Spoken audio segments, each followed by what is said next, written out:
August 3rd City Council meeting is hereby called to order, and at this point I will call Pastor Randy Vincent from the Bridge Community Church to lead us in the invocation and pledge of allegiance. Let's bow together in prayer. Gracious Father, we thank you for this gathering tonight and the journeys that each person has traveled through their life. Those that are serving on the council and those that come as citizens of Troy. And Lord, we thank you that as we humble ourselves before you, you give us a godly respect and honoring of one another. We pray, Father, for your peace in our hearts so that when we deal with heated issues, we can still give grace and honor and respect to one another. And so, Father, we thank you for this city and the way that you have blessed it. And, Father, for the incredible diversity. We thank you, Father, that there are people from so many nations feeling welcome here. And we pray, Father, that we may be gracious to them, that they may sense that there is love in this country and that the Statue of Liberty does stand for freedom. We thank you, Father, in Jesus' name. Amen. Amen. Let's say the pledge of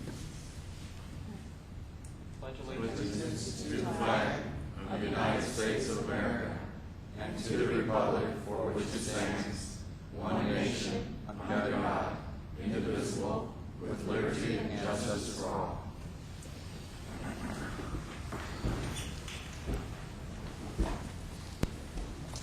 Roll call, please.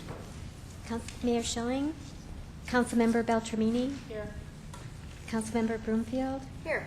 Councilmember Eisenbacher, Here. Councilmember Fleming, Here. Mayor Pro Tem Howrlack, Here. and Councilmember Kerwin. Here.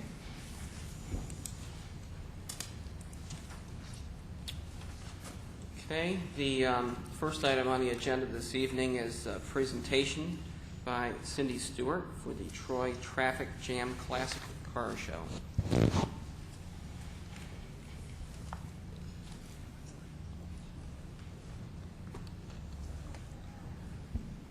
Good evening, Mayor Pro Tem and Council.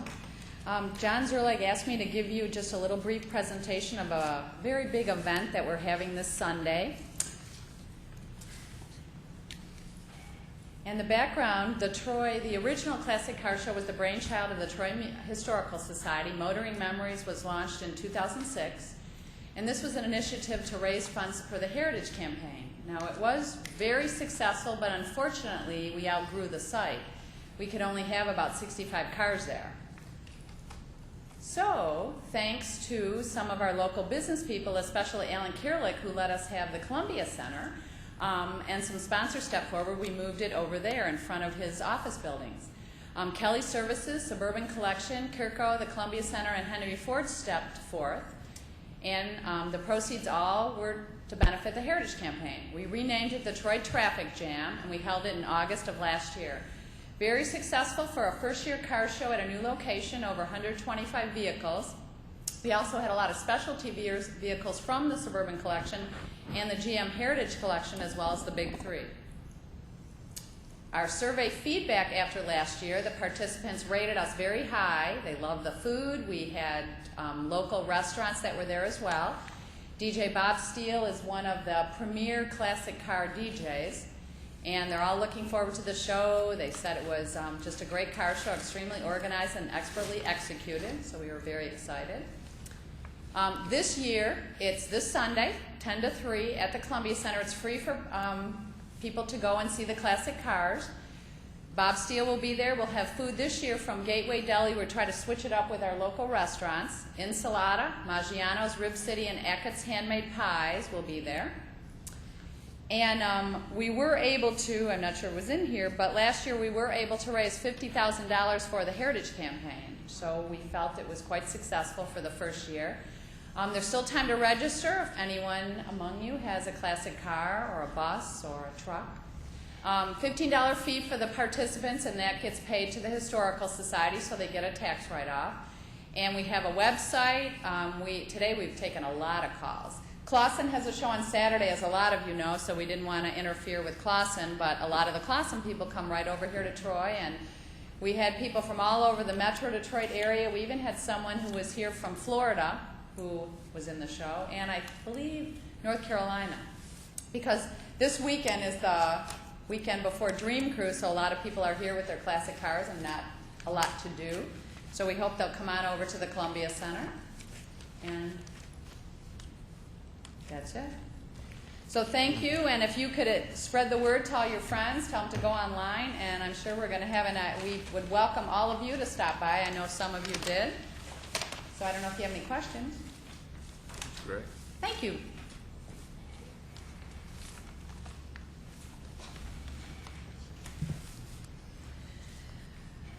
Thank you. The next item is a public hearing, item C1, establishment of an industrial development district, X-Ray Industries at 1961 Thunderbird. Mr. Licari. Good evening, Mayor Pro Tem, members of council. Nice to be back here again. Tonight we have two public hearings in a row on a tax abatement request. All of you should be familiar with this scenario. We established the district first, if you're of the mind, and grant the abatement second. It does cost us to have two public hearings, and as per usual, we will present most of the information in the first hearing here for the establishment of the district. This district is for X-Ray Industries, and the abatement would be for them also. They plan to invest about $2 million in new equipment at their location on Thunderbird for immersion, ultrasonic imaging, and computed radiology. I know what the imaging looks like, but you'd have to ask them what the radiology is. I have no clue what that's all about. But they do a lot of work with the aerospace industry and involves testing of manufactured parts to ensure the safety of those parts when they go into airplanes and whatever they happen to go into. This very high-tech industry that they're in. They've been in Troy for quite a long time. You'll notice that we're requesting a district be established over 2 parcels. That's because back in the day we didn't require them to combine the parcels even though they built over both of those parcels. So there are 2 separate signal numbers involved, but it is one site, and you can see that from the aerial that's been supplied to you. Over the life of this abatement, should you grant it, they pay normally about $88,000 in taxes, of which about $28,000 would be city taxes. This abatement will save them $44,000 over 6 years, and of that amount, $14,500 is city taxes. Under the terms of the new policy resolution drafted by council, they qualify for a 6-year abatement. They do own the building, and the amount of the investment puts them on the matrix at 6 years. There is no lease attached because they do not lease the property. I think that's pretty much it for me, unless you have any specific questions. They do have a representative here from X-Ray Industries. I'm sure he'd be glad to speak to any questions you have as far as the actual business itself goes. Any questions from council? Very good, thank you. At this point, I will call open the public hearing. Public hearing is open. Any members of the audience desire to address this item? I will close the public hearing and bring the item back for deliberations to the City Council. Councilman Fleming. I'd like to move the resolution as printed. Support. The motion to approve the resolution as printed on the agenda was made by Councilman Fleming, seconded by Councilwoman Kerwin. Is there any discussion? Mr. Mayor, Councilman Fleming. just for the benefit of those that may be watching or those in attendance, this company currently has 77 employees in Troy, and with this new work, they're adding 3 to 5 new jobs in Troy with this project. And I think if you've been on Thunderbird area over there, you know we need all the business we can get. We're doing some work on the streets over there. Hopefully that will attract some more businesses. But I'm pleased that we can do this. It's $14,492 a year, you know, that we're giving them in savings, but yet we're collecting $14,492 a year as a result of this. At the same time, gaining 3 to 5 new jobs, which are desperately needed. So I'm pleased to move forward with this. Mr. Licari. Yes. Just for clarification, the total savings over the 6 years is $14,500. So the cost of the city is considerably less than the $14,000. I did want to also thank Councilman Fleming for mentioning the jobs. I did forget that portion. So they are planning to add 3 to 5 new jobs, and that did have that does figure into the matrix as approved by council. Thank you. Good. Thank you. Clear. Thank you. Any other discussion from council? Just a comment from the chair to explain my pending vote. My philosophy, and most who attend these meetings on a regular basis would know that my philosophy is that the best thing that we can do to encourage small business and development in our community, as well as continuing upkeep by the non-business owners, is to essentially provide an abatement to all property owners. And you do that by maintaining a low tax rate. And you also do that by maintaining your city's infrastructure. So my no vote is in no way a reflection of my opinions towards this company. I'm very happy that it's here and appreciate the additional investment. However, I do believe that all property owners need to be treated equally, and low taxes should be applied to everyone and not just one property owner. Roll call, please. Councilmember Beltramini, Yes. Broomfield, Yes. Eisenbacher, No. Fleming, Yes. Mayor Pro Tem Howerlag, No. and Councilmember Kerwin. Yes. Motion passes. The next item is item C2, which is related to item C1, granting of an industrial facilities exemption certificate to X-Ray Industries at 1961 Thunderbird. Does staff wish to have further comments? Okay. We'll call open the official public hearing. Public hearing is open. Does anybody in the audience have any comments they would like to make? Seeing none, I'll call close. Bring it back to the council table for discussion and a motion. Councilwoman Beltramini. I would move to grant the industrial facilities exemption certificate to X-Ray Industries at 1961 Thunderbird, the resolution as written and presented. Support. Motion has been made by Councilwoman Beltramini and supported by Councilman Fleming to approve the resolution as printed on the agenda. Any discussion from council? Seeing none, roll call. Councilmember Broomfield, Yes. Eisenbacher, No. Fleming, Yes. Mayor Pro Tem Howerlag, Nope. Councilmember Kerwin, Yes. and Beltramini. Yes. Motion passes. At this point, we are quickly to the public comment section of the agenda. And I see we have a few individuals. I'm going to go down this list. And if there's anybody who I haven't called who would like to speak, please raise your hand at that point. The first person is Mr. Paul Beck.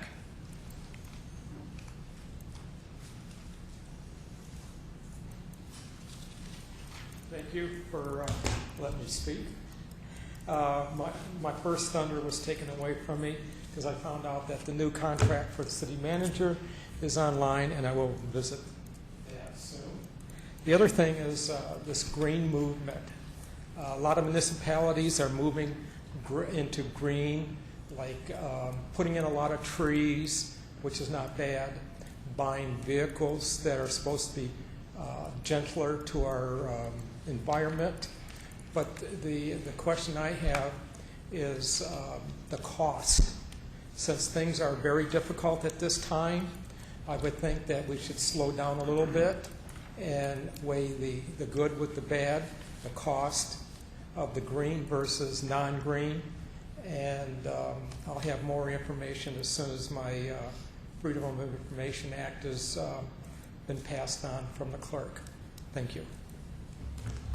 Thank you. Mr. Gary King. Thank you, sir.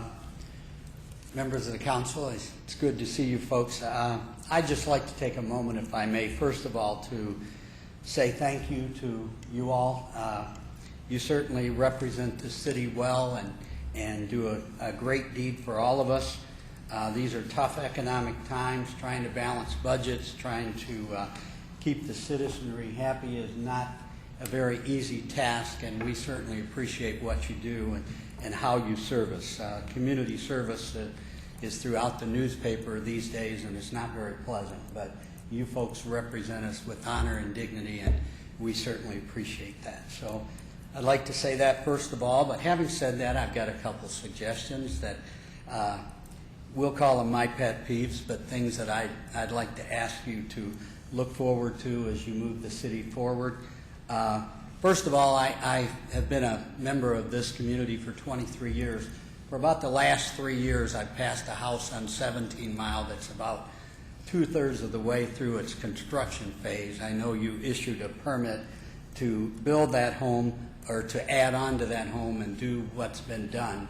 I've seen shingles sitting on the roof and pink insulation sitting up there for 2.5 years, and it's rather disgusting. I see that suddenly over the last couple of months, a few of us have begun to complain, and I think you all have put some pressure, and the city has, upon that person. But I would like to suggest that as we move forward, that you consider that maybe you provide people with a permit to build for a 1-year period, and that if they decide that they want to extend beyond that, that there be some cost penalty to them for doing that. And then their neighbors won't have to deal with, I'm sure, just simply passing by it every day to and from work. It's an eyesore, and certainly for those neighbors, it's got to be worse. So I would like to encourage you to think about that as you move forward and ask your consideration. The second issue that I've been kind of harassing Mr. Fleming over the last few months about has been the road condition on the Troy roads. I get the pleasure of driving north to Rochester on Rochester Road to church each Sunday morning and bouncing my way there until I hit Rochester and then smoothly ride for a couple miles until I start my way back. The roads, both John R. and Rochester, certainly heading north and south, are in horrendous condition. I realize the budget's difficult, as I said before, and I believe you're doing everything that you probably can. But I would ask that, and knowing the rest of the citizenry and the folks that I've spoken to, we would really appreciate your emphasis as we move forward on these roads. It's the one thing that does shine for our city from folks that do pass through. We have a wonderful city here and would like to represent it as best we can. So I'd appreciate that. And with that, sir, thank you for your time, and I'll step down. Thank you. Thank you. Marvin Reinhardt.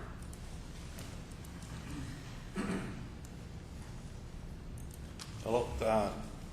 Nice to see you up there, Martin. Hello, my council people, I suppose. As far as the greening of Troy goes, the Troy Chamber's got $1 million worth of green stuff still junked by the city's place over there. Anybody else can't keep junk on the land, but apparently it's okay for the chamber. Also, I checked into the MLL, is that it? The Michigan League. I asked them, do they have any ethics written down? They have no ethics, and that goes right along with Troy.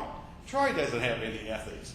So all this stuff about all these people, just another way to get our tax money with no ethics, because with you, Miss Mayor Martin today, Pro Temp, they're all over you when you miss, because they got to have great ethics for you, but they don't have to have no ethics. Two, about the manager, city manager, I got no grief about him. I just double-checked things like the newspaper said, the attorney says, name 3 or 4 cities that did the same thing. I don't want to even use us. I don't talk French, so I use U.S., not the W-E word, okay? They said, one city, yes, we did hire the guy back, but part-time basis, and the insurance didn't work. You know, I'm checking up on that, but they were really surprised at what we were doing, especially when you see right in front of the Troy Times, police begin to seize cars. Good consulting over there, Mr. Police Consultant. And then when I Google the name, police consultant, and A. John Z., there's only one thing shows up big time down in that sunny place. Him buying police equipment. But that probably doesn't care about you people, because normally salary, when I'm salary, I was supposed to dedicate myself to the company I was working for, hence salary. But not Troy. Salary doesn't mean nothing because Troy doesn't have any ethics, like I repeat. Okay, also, I'm trying to check on a property that somebody says the Turkish government bought and they don't got to pay taxes, that you people gave a certificate for, they don't have to pay taxes. Well, the city doesn't have a certificate, and now I see you giving more certificates out. Doesn't you guys keep track of the certificates that you pass out? You don't have to pay taxes, but we're going to forget even that you're in the city. They have no contact number for this organization. Now, how can you issue something with no contact number when I said one word and I was put away for 5 weeks? And I still remember that. And also, too, I'm on all the senators about them putting that stuff up in Spanish, you know, that possible Gitmo thing. Because if the Turkish government knew already that they're going to put the stuff up there, then apparently somebody's slipping somebody in on Jenny. Because I talked to all our representatives about this stuff going in Troy. And as far as roads goes, 16 in Rochester is going to be a fantastic road. There's nothing wrong with that road, except the guy wanted a better place for his McDonald's. Because next week, 2 weeks, I'm going to bring a report in for the chamber and tell you how many of those companies that took money from the tax people lost it. That next week. Because I have been talking to the Michigan U.S. chambers that maybe the Troy chamber should be investigated for all the tax money it's wasted. Because I got those 7 pictures on the front of that thing, and I sent it to my Congress crooks in Troy. Thank you. James Savage.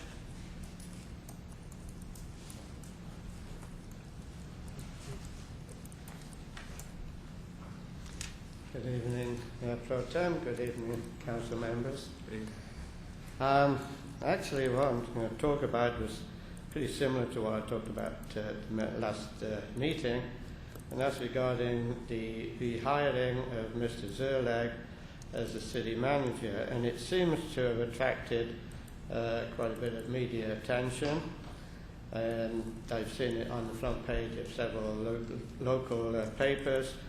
I also had a call from a reporter that I hadn't heard from for about 4 years, and they wanted to know my opinions on that. At an earlier meeting, when I urged council not to appoint Mr. Zerlag. My reasons for my opposition were that during the years prior to his quitting the job 3 years ago, Mr. Zerlag instigated and vehemently pushed for such projects as the Convention Center, the stadium, and the I-75 interchange, and that's just to name a few. These were very high-profile, attention-grabbing issues, supported by some members of council, the DDA, and the Chamber of Commerce. These contentious issues were opposed by and ultimately rejected by the Troy voters. These and other issues, such as the Hooters and the Monarch project, resulted in a waste of hundreds of hours and tens of thousands of dollars. During the 3 years that Mr. Nelson was here, I don't recall any contentious issues. In fact, from my viewpoint, everything seemed to run quite smoothly. Now, even the rehiring and the cost of the search itself has become a contentious issue. At the last meeting, a member of the audience spoke of the erosion of confidence in government. And that's not just this city government, this is state government, federal government, and this has been going on a long time. And it's all over the world. This is not just confined to the United States. The way this city manager issue has been handled lends cause for suspicion and mistrust. 3 years ago, when Mr. Zerlag quit, there was no issue. The transfer went smooth. You could have done the same thing this time. Mr. Lamorato knew what he was required to do, but you didn't. The council flip-flopped on using the procedure or not. Was that really because you wanted to explore all the options? Or was it to give Mr. Zerlag time to make up his mind and get everything in order? Now, I admit I do have a rather suspicious and critical mind. I think it runs in my family. But looking back over the process, I see nothing that would ease my suspicions. During the meeting, and while viewing the special contract meeting, I thought Mr. Lang was Mr. Zerlach's personal attorney, especially when he denied that Mr. Zerlach was receiving over $200,000 a year. Now, whether it be salary or pension, it still is paid or was paid by our tax dollars. And why would Mr. Lang, who is also paid by our tax dollars, be turning con us into believing that this is justified? On a more personal note, I worked extremely hard all my life, from 1945 to 1993, 48 years. I, like millions of others, did not get any pension, although I paid union dues most of my life. Should I not feel a little angry that in this time of collective sacrifice that my tax dollars are being spent this way? Thank you. Thank you. Jack Witt.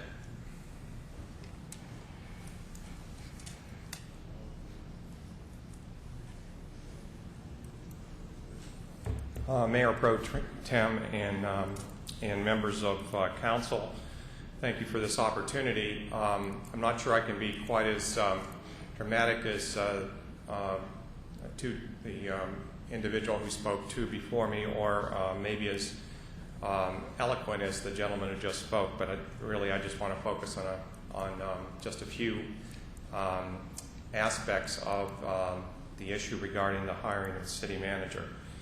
And some of you may think I'm being redundant, but the fact is this is my first opportunity, of course, to address the council with regard to this issue since the decision was made. And in that prior comments that I made, I emphasized that in my view, what you were doing here, putting aside the issue of how the selection process was undertaken, I won't comment on that today. But what you were doing here in terms of the hiring arrangement, which was essentially an arrangement under which between compensation for current work and currently paid pension and a few perquisite items, the total was $227,000. What was done there was bad policy, and I commented on that the last time I spoke. Now my research suggests there's about 50,000 different pension plans in the private sector, single employer plans, and what are called multi-employer plans under the Taft-Hartley Act. And then in the public sector, there's about 2,600 different governmental pension plans. So I'm sure we can find exceptions to the general rule. And the general rule is that when an individual is receiving a current pension, meaning an annuity, a periodic payment, call it what you will, that defines them as being retired from that organization, whether it be a corporation, whether it be a public sector entity. It does not mean that they're working for that entity. And what we've done here, whether or not it was consistent with the plan document, which I guess in the public sector we call the plan ordinance, it's still bad policy. I can tell you with the, certainly as examples with the 5 Fortune 500 companies where I held corporate HR, labor relations, and employment law jobs, it was not permitted. In the case of the 2 very large public entities, each with over 2,000 employees, where I was the lead HR director, vice president for HR, not permitted. That's policy. Now, again, whether or not it's prohibited under the ordinance technically here, that's not the point. The point is, what's the policy? You are the policy setters, and believe me, I realize your jobs are not easy. I know that personally because I was elected myself to 2 4-year terms to serve on the Board of Education in the municipality where I lived in the 1990s. But it is your job to apply policy, and this is bad policy. Besides bad policy, it's bad employee relations. And here I can tell you firsthand that these kinds of arrangements eat at fellow employees, whether they be high level, whether they be mid-level, or whether they be low level. It's inconsistent to treat one individual this way, particularly the lead individual. That's a real problem. And I can tell you again firsthand, I've seen where chief executives got special treatment, not with respect to pension payments, but in other respects. And it's bad employee relations. What happens when the first person who wants the same deal because they've had 25 or 30 years of vested service, and they say, boy, cut me the same deal. I want my periodic payment, my pension, my annuity payment, and I want to come back and take the same job. Whether this person's a high-level person or a low-level person, I don't know what you respond. I don't know what your response is. You might want to start thinking about what that might be. Secondly, and probably most importantly, this is insidious. It eats away in a silent form at the employee group, these kinds of issues. And it becomes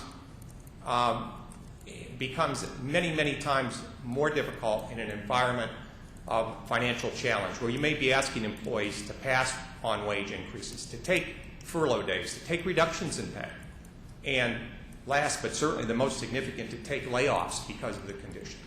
Now you can argue that, well, this was a good deal for the city. You can come up with your arguments. The fact is, it's bad policy and it's bad employee relations. Finally, not only is it bad policy and bad employee relations, it's bad taxpayer relations. You know, it's interesting. I was just looking at my summer tax bill. It's not a small number. It's not a small number. And I would say that those of you who supported it, which of course was everybody except Mr. Hollerack, really need to think about that. And related to that, somewhat related to the comments made by the gentleman who spoke before me, I really wonder if some of you are reading the newspaper, and if you are, whether you're really reading it. We are in a very difficult situation, and it hits at the employment relationship very specifically. People are being frozen in terms of their wages. They are taking furlough days. They are having their wages cut, and people are being laid off right and left, in many cases permanently. This is bad policy. This is bad employee relations, and it's basically a taxpayer ripoff. And I'm really sad to say that I started, the first time I commented to this body about 4 weeks ago, I said that I was sure that Troy was different. Unfortunately, maybe it is. Thank you. Thank you, Mr. Witt. Anybody else like to address this body at this time? Very good. We will move along to the regular business portion of the meeting. And first item on our agenda is item E1, in which there are no appointments to boards and committees. So then we move to E2, nominations for appointments to boards and committees. The mayor's here, so we'll take the B portion, which is city council nominations. And I'm only aware of one, and please correct me if I miss any. That one being Rajini Suresh to the Advisory Committee for Persons with Disabilities. Are there any other? Okay. Well, moved by the chair and supported by Councilwoman Kerwin to move forward the name of Rajini Suresh as the appointment to the Advisory Committee for Persons with Disabilities. Is that correct? Yeah. Okay. Just wanted to make sure. Roll call. Councilmember Broomfield, Yes. Eisenbacher, Yes. Fleming, Yes. Mayor Pro Tem Howard, Yes. Councilmember Kerwin, Yes. and Councilmember Beltramini. Yes. Motion passes. Next item is item E3, Traffic Committee recommendations from the July 15th Traffic Committee meeting. And there are quite a few. Mayor, Councilman Eisenbacher. if none of my colleagues have any objections to any of the particular items, I would like to move them all together as printed. Support. It was moved by Councilman Eisenbacher and supported by Councilwoman Kerwin to move all of the E3 items, and that would be A, B, C, D, E, and F, and G as printed on the agenda. Any discussion? Roll call, please. Councilmember Fleming, Yes. Mayor Pro Tem Howard, Yes. Councilmember Kerwin, Yes. Councilmember Beltramini, Yes. Broomfield, Yes. and Eisenbacher. Yes. Motion passes. Item E4, Michigan Municipal League, Michigan Green Communities Challenge and Energy Efficiency and Conservation Strategy, resolution to participate. Mr. Mayor, Councilwoman Beltramini. I would move the resolution as printed. Support. Motion by Beltramini, supported by Fleming, to approve the resolution as printed on the agenda. Any discussion? Mayor, Councilman Eisenbacher. one of the comments that was brought up by residents during our comment section had to do with the greening movement. And as part of this item, I sent some questions to city staff, and so I was going to, I was curious what aspects this would cover. And the one thing that I personally have been getting a lot of, you could call it junk mail or informational mail, depending on it, is LED street lights and LED lighting. So I was curious if that was one of the items we were pursuing, and then different other things I've been reading. I don't remember all the things that were listed in the brochure. But if you could talk a little bit about our stance on the LED lights and other stuff that we'd be looking at just off the top of your head as part of this item, I'd appreciate it. Mark, can you handle that, please? Yes. Well, initially, it's really premature to say what we are going to purchase with our $921,000 and change EECBG grant. We're working on a strategy which will be a public strategy and will receive a lot of input. Certainly that is one eligible expenditure, LED lighting, and we've been receiving a lot of people at the counter trying to look at the services. But there are a lot of different needs, there are a lot of things which are eligible. We certainly have some facilities, and I think right in this building, which need consideration. So we're going to look at a full gamut of possibilities, and that will be a public process when we develop that strategy. So I know I didn't answer that we're going to do LED lighting, but that is one possibility. Mayor? Yes. One thing I did appreciate in the email back from staff was the fact you have looked into the LED lighting, but right now the lifetime of the LED lighting compared to the additional cost is quite a bit more than the savings that will ever be acquired. So I'm glad you guys are looking into it. Mr. Lamrod. Just happened to be at a conference last week, and one of the subjects was the LED lighting and so forth with consultants from the industry and who work with municipalities. And like you basically said, the cost effectiveness is not there right now. They're looking at, things are changing so fast in the industry that they're hoping that shortly there'll be ways and means to use some type of lighting, whether it's LED or different types of lighting to with energy cost savings and so forth. Right now, even from the consultants themselves, basically said that it's not cost effective. Mr. Mayor. Yes, Councilwoman Beltramini.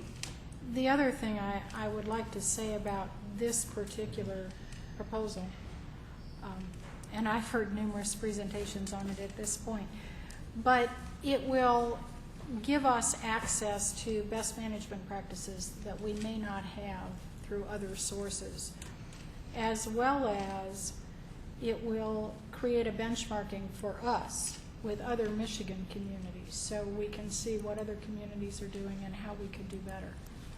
And real on-the-ground information and cost effectiveness right here in our own state, which, the federal grant is wonderful, and there will be state grants associated with this as well, so it's another avenue for that participants have open to. Councilwoman Kerwin. Mr. Mayor,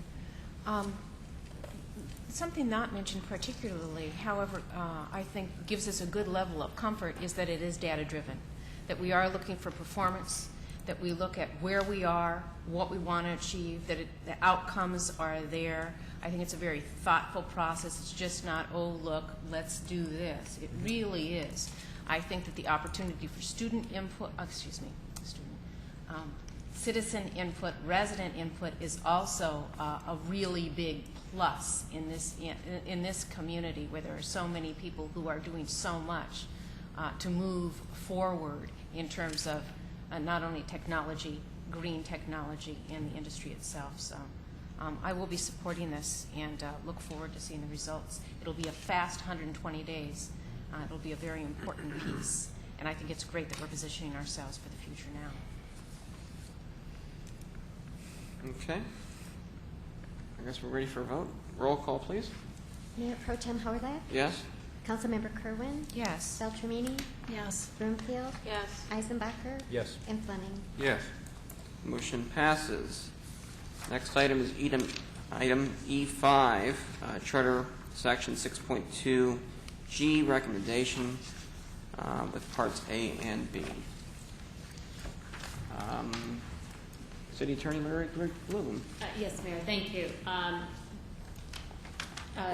We did prepare the revision to G after speaking with the Attorney General, and I'm happy to report that after much persuasion, we were able to get the Attorney General to eliminate the phrase that said that this would apply to all city council persons elected after November, or as of the November date. So I'm happy to report that we do have it here. However, in preparing for the item that refers under the council referrals, we have also incorporated this under that item as well. So I don't know what council's preference is, but it may be appropriate for you to hold off and discuss these two items when you're discussing the remainder of the council referrals. So I leave that to your discretion. Thank you. Mayor? Yes, Councilman Eisenbacher. I see them as very tightly tied together and very intertwined. So I would personally like to discuss them together. They're somewhat interdependent. It was when I read this item in our minutes that I realized we had the other issue. So I would like to postpone this item, if there's no objections from my colleagues, until, how would we do this actually, Robert's rules? Postpone it until we discuss item H1? That would be correct. Okay. H1. Okay, I'd like to so move that. Second. Okay. Motion by Councilman Eisenbacher, supported by Councilwoman Beltramini to postpone item E5 subsections A and B until, I believe it's, what is that, H1 on the agenda. Councilwoman Kerwin. I know that we had general agreement on this piece before, Mr. Mayor, and I see on the table we have a yellow sheet. The mayor is not here and requested that H1 be postponed until she could speak to those other issues. Mr. Mayor, is this one that could be taken alone? I would say that there will more than likely be separate votes on those items. So to me, my opinion is it seems sensible just to take charter amendments together in a meeting, and council, I'm sure, will decide how we want to act on the items. So I think it's just a matter of talking about everything that's related together.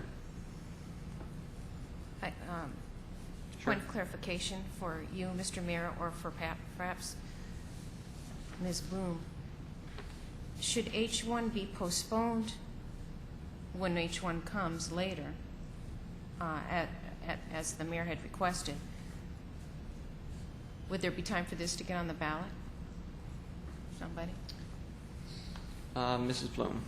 Yes, really, we are very tight even with approval of ballot language at the August 17th meeting. That really is the last day to approve any questions.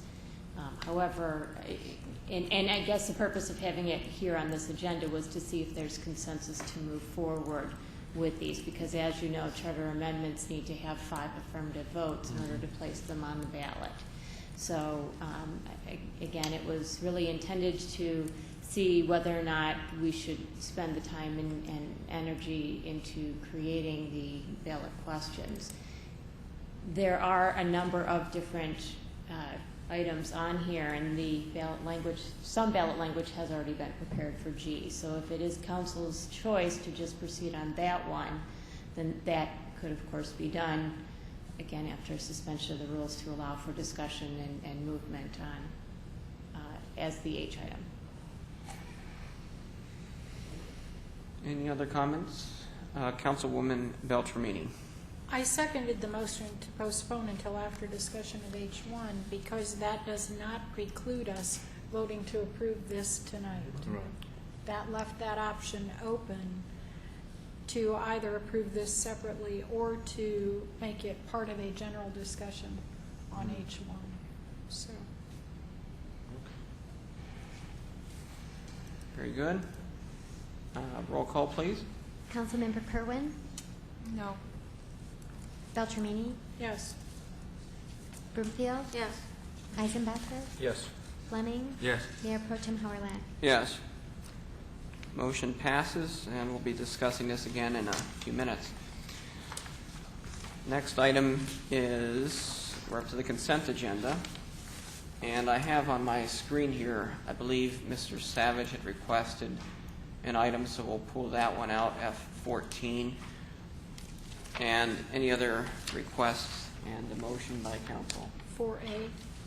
F4A, okay. F4A, F14, any others? And the resolution, okay, Barbara Pallotta. The regular meeting minutes should be as corrected. Okay, so that'll be, F2 will be as corrected then, okay.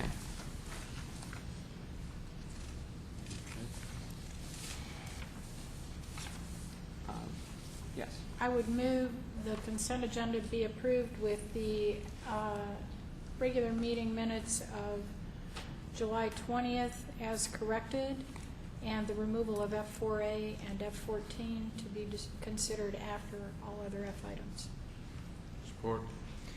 Motion by Councilwoman Beltramini and supported by Councilman Fleming to essentially move forward for approval all of the F item consent items except for F4A and F14, and with the changes as corrected for the July 20th council minutes.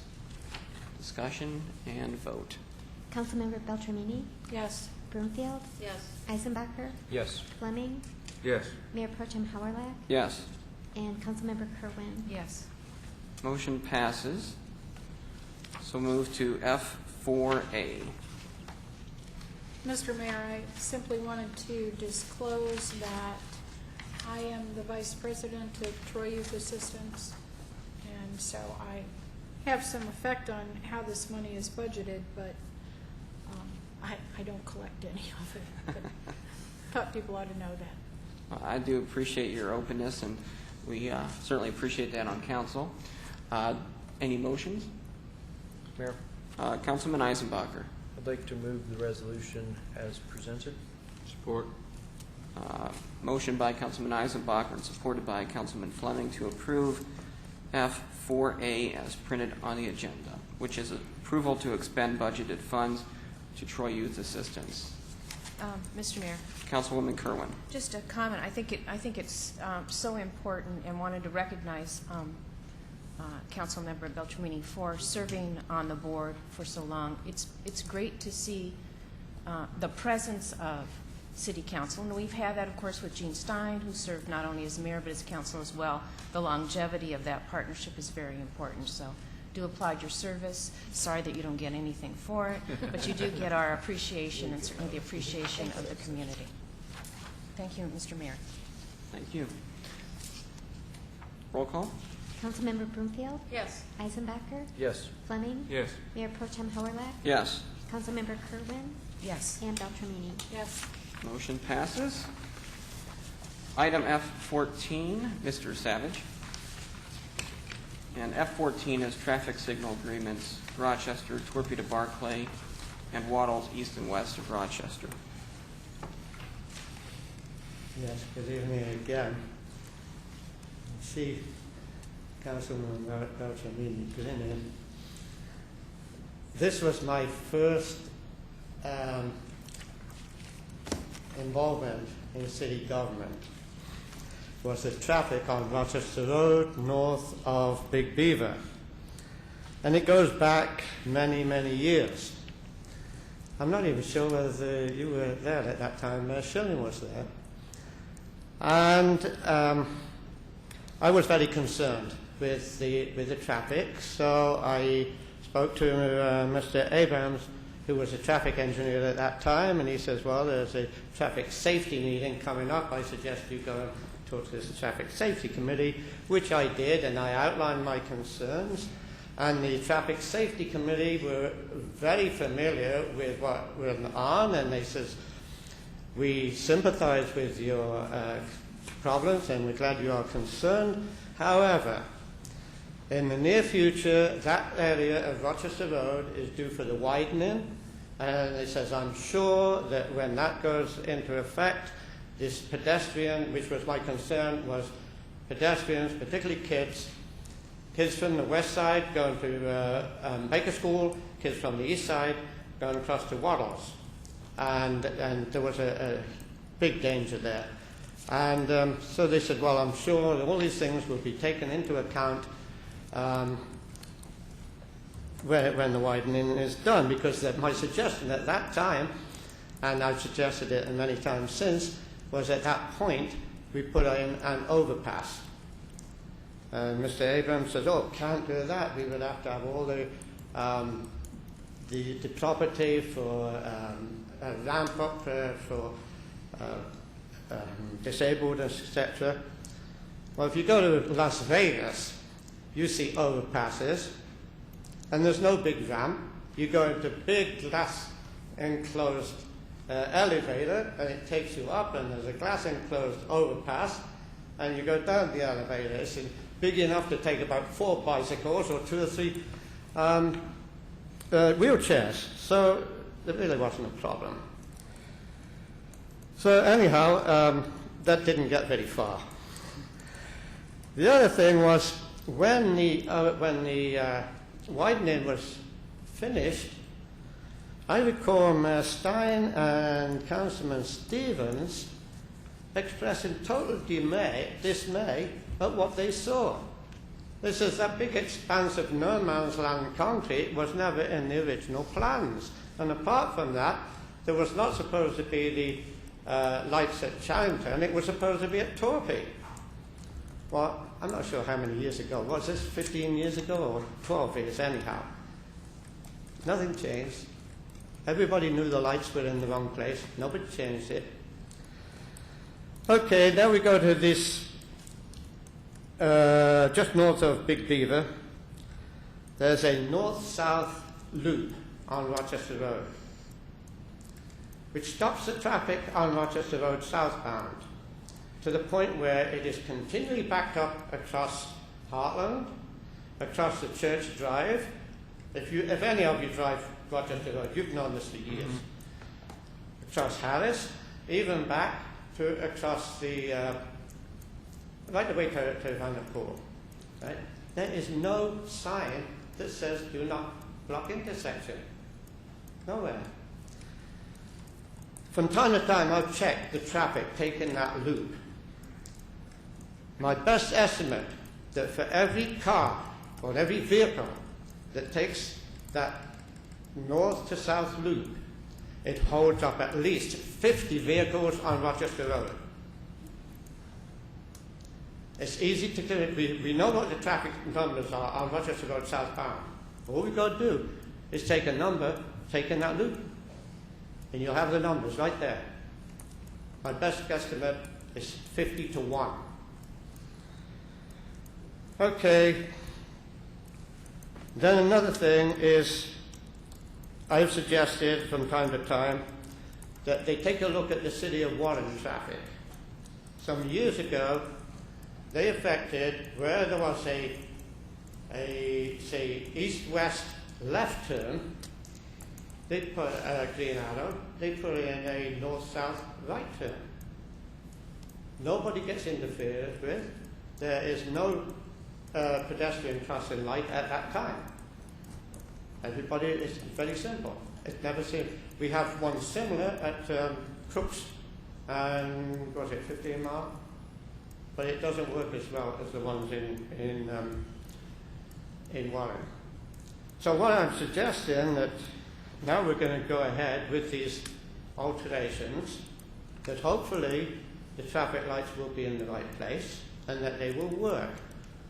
But often things do not work exactly to plan. And we're all human and we can never know ahead of time how this is going to work. But at least if it doesn't work this time, fix it right away, not wait 12 years until we do another expansion. So let's hope we can get it right this time. And I'm still looking for an overpass for the kids at Trust Rochester Road. Thank you. Mayor. Thank you. Councilman Eisenbacher. The one thing is, I'd like to get Mr. Savage a copy of the plans that were included in our minutes, if we could get one printed out for him this evening. I think we can do that. I'll ask Mark Miller to see if Steve Vendetta is in his office or someone from engineering, and we'll make that so. Yeah, because I appreciated seeing in our agenda where we had the plans, 3 pages, split into pieces, but I zoomed in and was looking at it.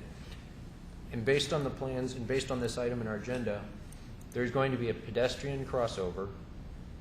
It's not straight across because of the zigzag of the intersection and making sure that people stay away from cars as much as possible.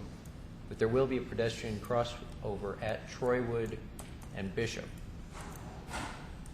Problem is that's quite a ways away from Mr. Savage's house and where the kids collect for the school bus and all of the kids that are crossing over on a regular basis from, scoot up a screen, from the neighborhood immediately around where Mr. Savage lives and the Baker Elementary right across the street. It appears nowhere between Big Beaver and Troywood, which is Bishop, is there a crossing. And I remember back when Mr. Savage was here and he said, oh, but there's a school here, we need to have a crossing. And we brought it to staff and said, okay, it needs to be added. And I'm surprised now that it's not there at this very late game in the plan. Don't know if anyone's here to address it. I don't know if Mr. Vendetta is in the employee room or not. Do you know, Mark? Yes, sir.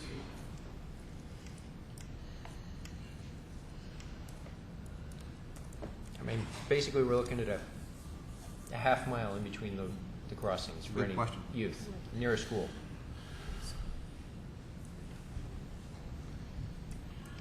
Good evening, Mayor Pro Tem and Council.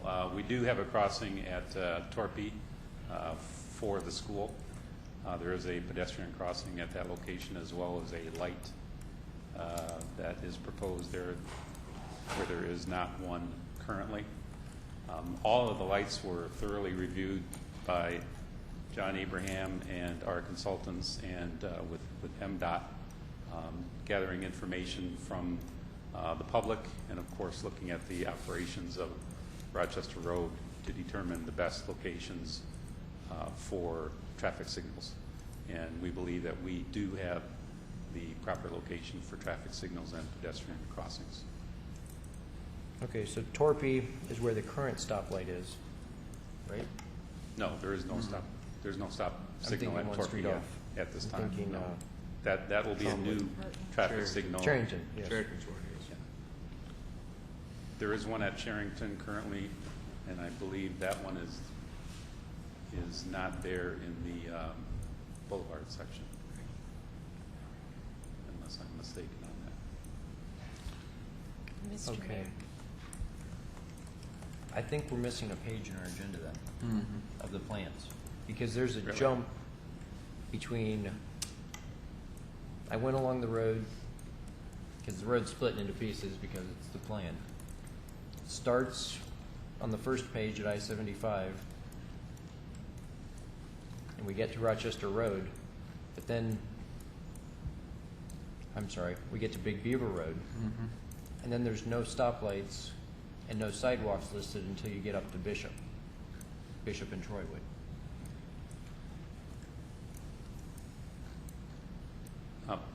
Are you looking at the plan? Is that, you're looking at the plans? The cover sheet, I apologize if the plans are not complete. Perhaps there's a missing sheet, but if you look at the cover sheet of the council item, on the lower portion of that item, it shows where the signals are actually going to be installed. Okay. I'd have to double check. I just gave Mr. Savage my copy, so I'd have to double check that to see if it's missing from the council item. I apologize for that if that's Steve, perhaps you can get it back from Mr. Savage and answer the question and give him the report back. Okay. Okay.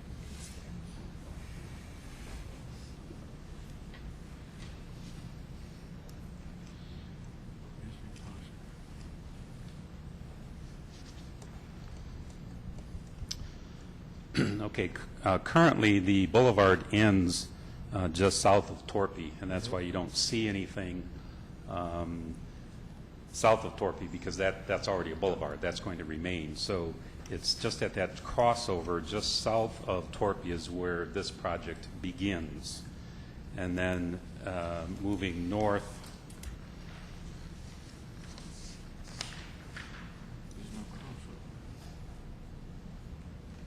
page 2, you see Bishop with a crossover as far as a pedestrian crossover is concerned.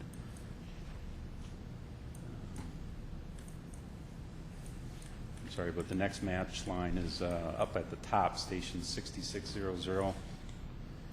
And then over to the right, station 8300 matches with the diagram, with the second diagram shown in the middle of that page.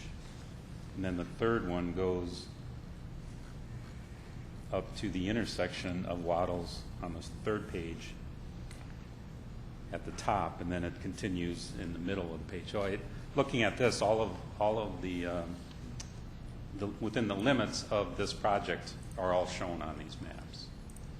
Okay, I'm seeing it now. As far as the traffic signals are concerned, they are listed here on the bottom of the first page of the write-up as far as the installation of the traffic signals. Okay, so for signaled crossings, we're going to have them in quarter-mile increments, average.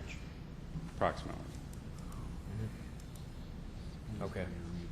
It's having more than what we are proposing is very problematic. Yes. And we really have to be careful and pick and choose where we should have them and not to have too many, because that just bogs everything down. So Okay. as I said, John Abraham, when he was here, reviewed it very thoroughly with myself, Bill Hootery, and our consultants, and we do believe that we have them in the proper locations for this project. Thank you. No, this is the presentation that I remember from the past discussions and with Mr. Savage, and when I was looking through it, I couldn't see it because it was separate pieces instead of one continuous road. Okay. So thank you. You're welcome.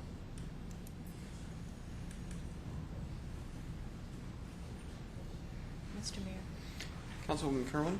I did just want to make a point of saying that Troy School District does bus students who live on the other side of Rochester Road, so busing is available.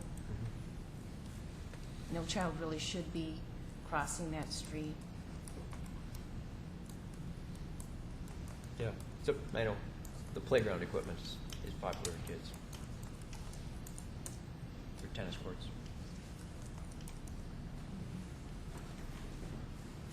Resolution? Comments? Mayor? Councilman Eisenbacher. I'll move the resolution as presented to be it further resolved that Troy City Council here authorizes the mayor and city clerk to execute the agreements. That's for the stoplights, signals, copies of which shall be attached to the original minutes of this meeting. Second. Motion by Councilman Eisenbacher and supported by Councilmember Beltramini. Comments? Question, please. Councilmember Eisenbacher, Yes. Fleming. Yes. Mayor Pro Tem Howlerlach. Yes. Councilmember Kerwin. Yes. Beltramini. Yes. And Broomfield. Yes. Motion passes. I believe that takes us to the G items, memorandums, and future council agenda items. And there aren't any. So then that brings us to council referrals, which is H1, as well as that postponed related item from the E section.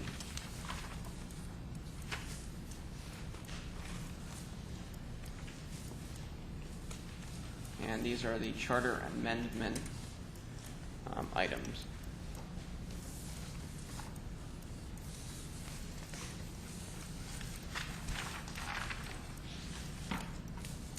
Mayor?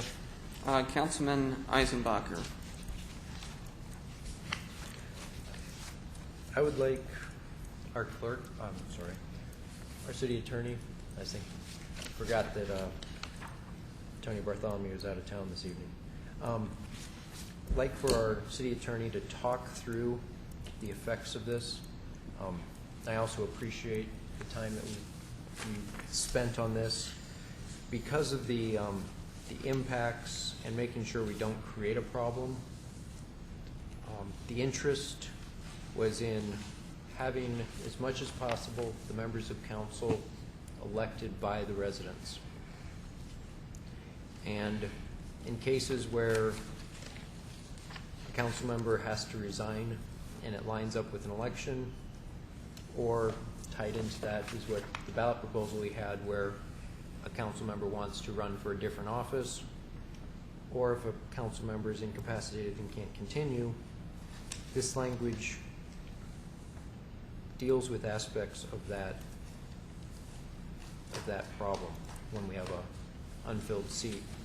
It's currently in our charter, the only way we can fill those seats is by appointment of the council for the remainder of the term, unless there's no appointment, in which case I can't remember the exact. The current charter provision calls for special election in the event that council is not able to appoint a person to council for within the 30-day allocated period of time. Thank you. Yes. Mayor, is it okay? Yes. I just wanted to clarify, hopefully most of you got the colorized version, because it's a little difficult to understand and it's very difficult to figure out how to present this. But if you did receive a colored version of this, you will see that on the first page, 6.2, the very first item, G, is in red. But then in blue, it says that would be proposed as new item 6.2.1A.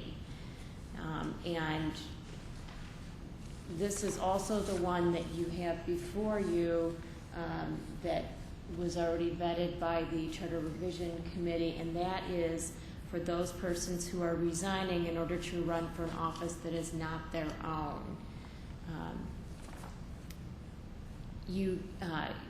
The reason why we have pulled that out is that we've changed the introductory language slightly, and that same introductory language would apply to A, B, and C, which you will find below. Just also kind of going through an explanation, 6.7, which is the next item after 6.2G. 6.7 is also in red. That is our current language, which again, if council decides to recommend placement of ballot language and voters choose to approve it, it would be replaced with items 6.7, 6.71, and 6.72. Nominations, which is section 7.9, there are very minor revisions to that, and therefore we have done a red line version. Essentially, we're just removing the word city and regular, and then removing language that we thought was superfluous for each election year under 7.9. 6.2.1 would 6.2.1, the language here, before the expiration of the term of any city office, city council shall declare vacant an elective office as of the effective, should be the word date inserted there, and thank you, Councilwoman Carlin, for seeing that that was not caught in this version. The effective date set forth in the letter of resignation under the following circumstances. That language is the same prefatory language for A, B, and C. It is reprinted before you because each one would be a separate question. So again, if they are all passed by the voters, it is not intended to be listed. It is intended that that prefatory language will be used, and then A, B, and C would appear below that. As you can tell, there are a lot of changes here. All of these changes would need to be tie-barred together because it is important that that they all occur because we're doing some cleanup. So, in other words, if the voters do not approve, for example, 6.2.1C, for example, then none of the charter provisions that are listed here on this sheet could go in effect. I'm sure that this is really difficult to figure out how to present. I don't know if there are questions at this point, or do you want me to just continue going through? Let me just give you a couple of other things that we have done. Previously, we have used numbers, but in this version, instead of using numbers, we've tried to clarify it, and we've used July 1st as the date. So this is in 6.21B. You see that July 1st is there. That language is also in A, and A you've seen previously as the other section G, which was your previous regular agenda item. But we've used July 1 because counting backwards, that gives you a couple more days, but it'll account for any year. So if you use July 1, then it essentially mirrors, so that you will have a regular election, so that it'll appear on the November election. You would have to resign prior to July 1st to allow for all of the dates that are required under election law to occur. So, in other words, under election law, you have to advertise that there's a new position available. You have to allow for persons to petition for the new position. You have to get absentee ballots printed. You have to allow for the testing. You have to allow for all of that to occur. So, basically, Ms. Bartholomew counted back to figure out what that date would be, and July 1st is really the date that you would need to receive the resignation in order to have it appear on the November ballot. If you look at 6.21C, April 1st is used on that one, and that is in the event that it is an even year and there is a primary. Then there could be an election, the primary election. You could have a council member vacancy filled in the August primary election. So in those even years where there is a primary election, then 6.2.1C would be the applicable section. So that just provides another date that an election could be held.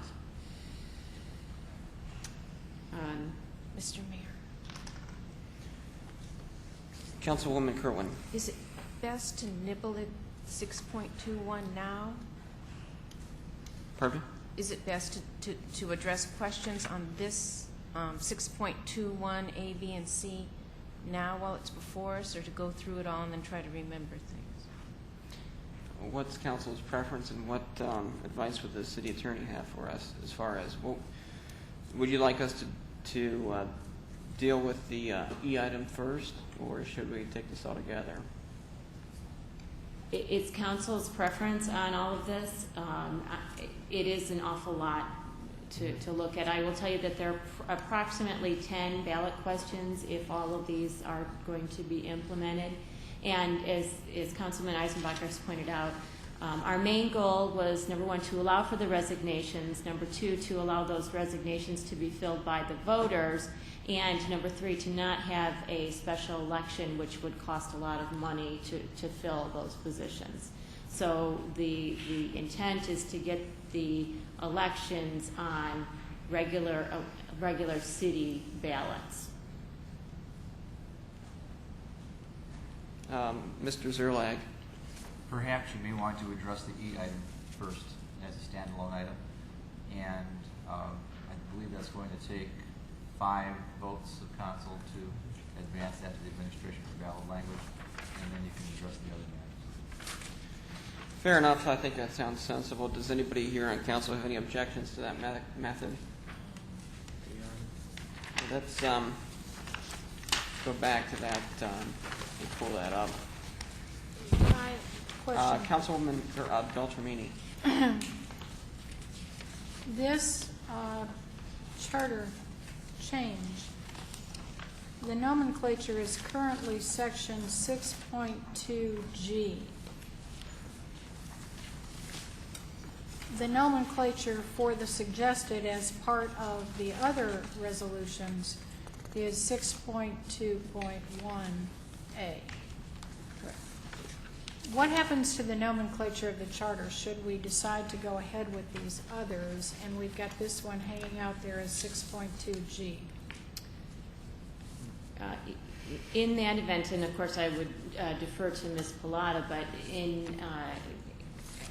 if you do decide as a council to proceed with the rest of them, then there would certainly be a renumbering. We'd have to remove it from G. That would be a ballot question to remove it from G, and we would go forward with that.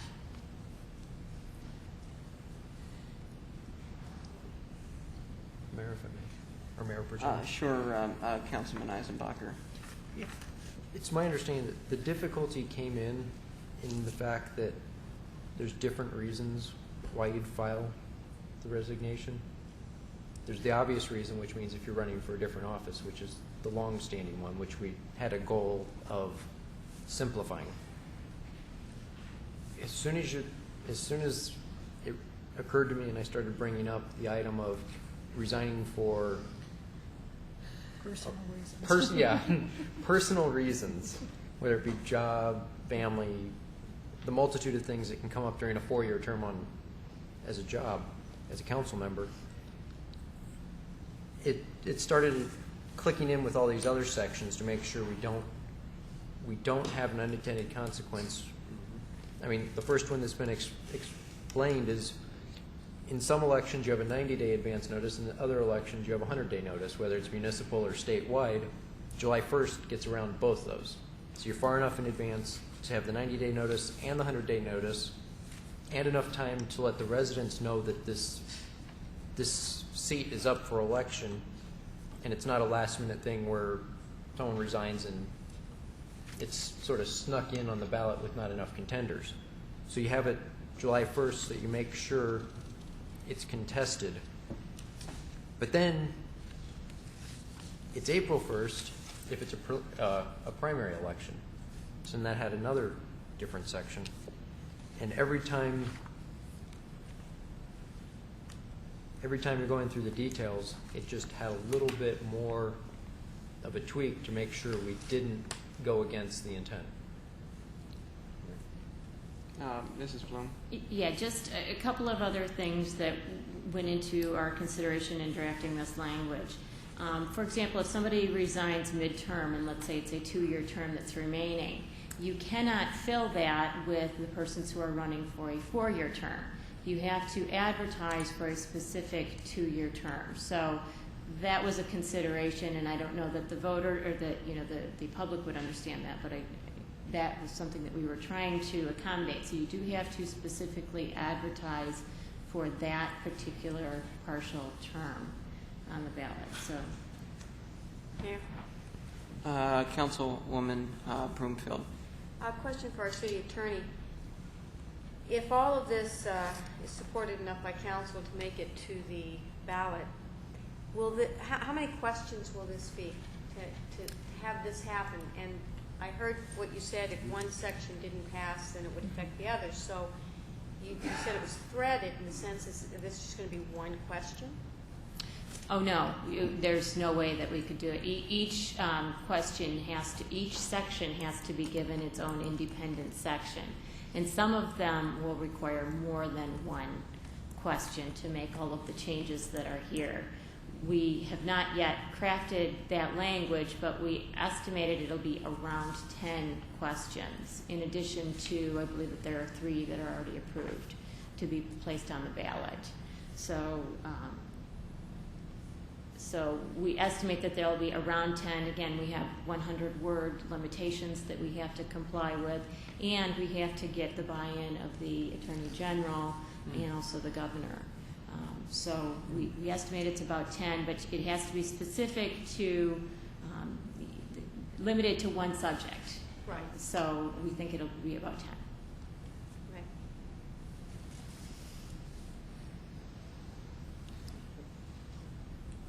Let me add it, just to kind of put the big picture here, and at least my intent is to, the interest, I should say, is to allow for if there's a situation that a member of council needs to leave office and there's advance notice, meaning they know they need to move or they know they need to leave, that there's some sort of a seamless transition of power. The idea is to reduce the possibility of having an appointed official replace an elected official. And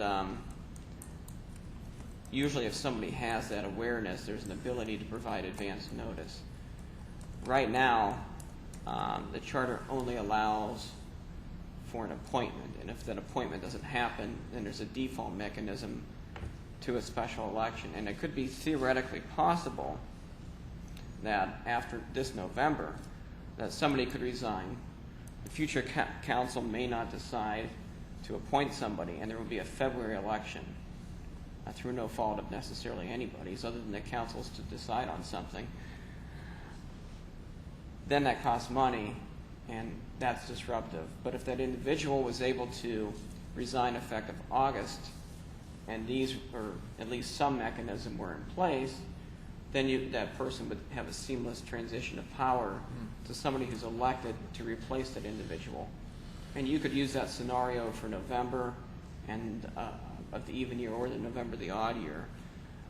The key, I would say, is to allow for it, if you have that, obviously if somebody dies in office, that's another situation, but if somebody knows they're being transferred or their spouse is being transferred, whatever the case might be, they know they are leaving in the future and they have the ability to stay on long enough to make it to the next election, that they can be replaced by somebody who else is elected. I think we want to limit the possibility of there being no member, not a full city council. And I think we also want to reduce the possibility that we have people who aren't directly elected by the citizens of Troy. That's my intent. Now, it may very well be that we can do this in a more streamlined process. If there's any way that, I know Robin and I had talked, maybe there's a way that we can just have if it's 140 days or 130 days, whatever that is, and apply that to elections, or whatever the case might be, then maybe that would be a little bit easier. I don't know. But that's my interest in how we get there. I wanted to bring that up. And the reason for the timeliness is we have an election coming up in November. The election after that would be the first election where this language could apply if it were passed. That would be August. The problem is if you wait until the August election to put it on, it's too late to do anything in the November election of next year. So essentially what you do is if you don't act on it this year, you're waiting 2 years to act on this language. Mr. Mayor. Councilwoman Kerwin. I didn't have the benefit of your conversation with Councilmember Beltramini and would appreciate that as being part of a discussion for all of us to share. I do have a concern with 621C, however. Despite the intent, my question is placing this on a party primary ballot ideal. I'm troubled because even as I sit here, I see July 1st, and then April 1st. Not, some people are not members of parties that fall into the primary, and although I recognize that other issues are often on the primary ballot, I think that it might merit looking at simply putting July 1st, and having it on a November ballot, in that the November election draws more people. It's a thought. Perhaps you guys had talked about that. I'm certainly willing to reenact the conversation. It wasn't anything necessarily too surprising. It was a matter of process, and certainly I'm sure there are other conversations that occur between individual members of council, whether they deal with football games or whatever. I'll defer to Councilwoman Beltramini. She's much more eloquent than I. If you want to summarize anything, I mean, I'm sure that your thoughts are going to be shared with us, regardless of whether or not I talked to you before the meeting. You think? I think so. That's what you paid the big bucks.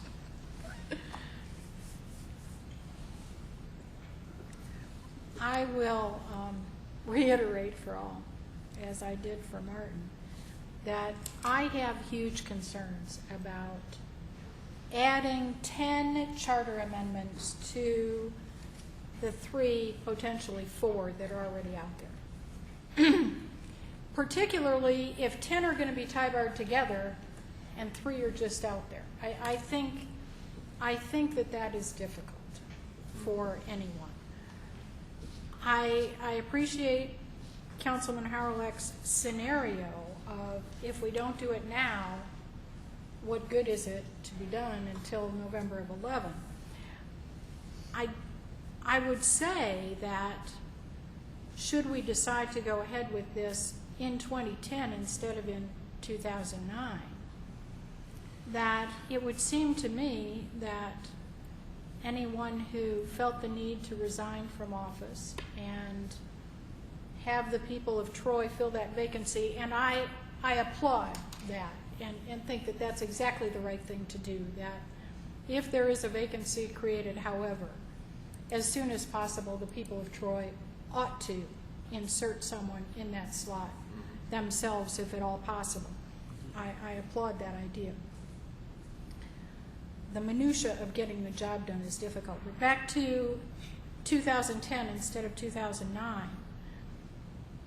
Whoever might have to resign during 2010 could in fact file a letter in July, by July 1, anticipating the passage of this set of amendments, and then would be covered for the people of Troy to fill that slot in the November election should this pass. That could be done. And if it can't be, please tell me legally why it could not be. And there probably is a legal reason. But it seems to me fairly straightforward and simple that will already be out in the public domain to know that that's coming. My primary concern at this point is 10 plus 3 plus 1 that we don't know what to do with because of the nomenclature. 10 tie-barred, 3 not, all out there, and these 10 being reviewed by the Charter Revision Committee in 9 days. I'm a little concerned about that timeline. And I like the idea that we sent them 2 weeks ago, a very simple idea. Figure out if we can create another section so that somebody, if they know their personal situation is going to change, can resign so the people of Troy can fill that vacancy. Great idea. Then we get all of this, which, okay, fine, I now understand that a little better. But again, I think it is the simple idea that needs to be sent to the Charter Revision Committee and say, hey guys, what do you think? Much of council has a concern that this be done quickly, sooner rather than later. but council is obviously divided on that, at least by one. And the mayor didn't want to discuss it at all tonight. She wanted us to hold it.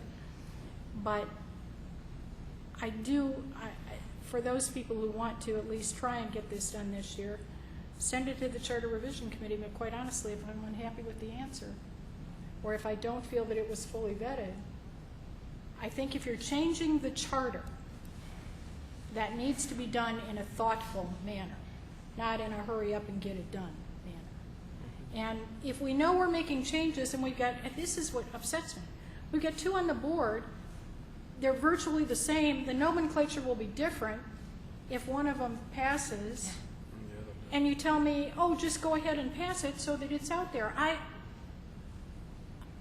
won't do that. I think it's a bad idea. So that's the other thing is, it is a very small possibility, but at some point we may in fact have a vacancy concurrent with a special election in the city. None of these changes allows us to put that vacancy on that special election ballot for the election we're already paying for.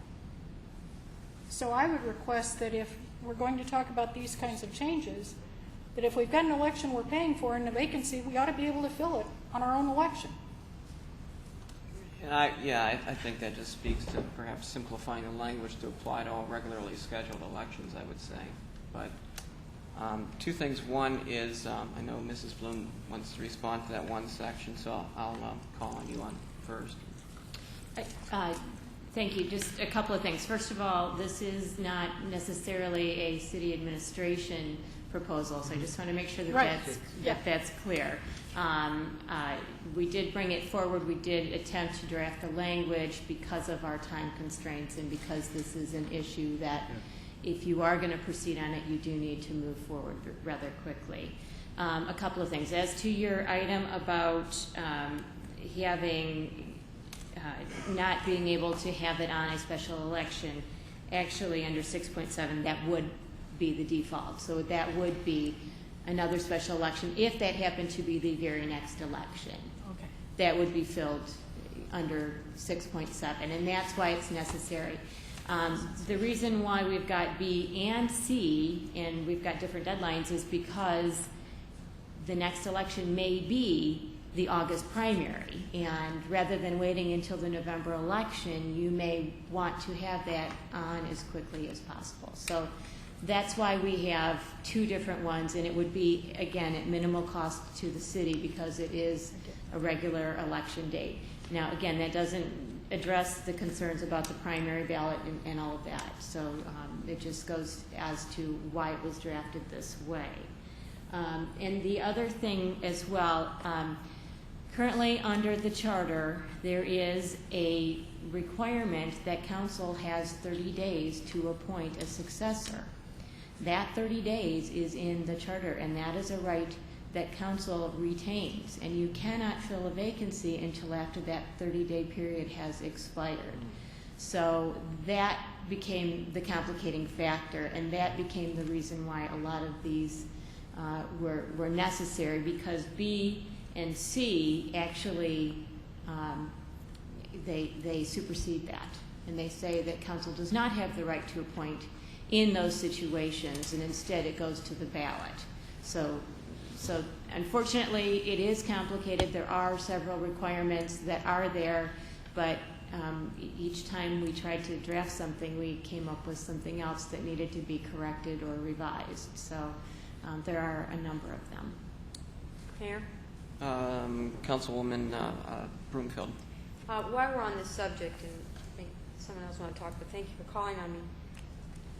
For our city attorney, in your opinion, whether this is done in 2009, 2010, 2011, if our objective is still the same as shared this evening, would we not still have to approach it the same way in terms of 10 questions, 10, all of this? If this is going to change, it doesn't matter if it's now or a year or 2 years from now, we still have to go through this.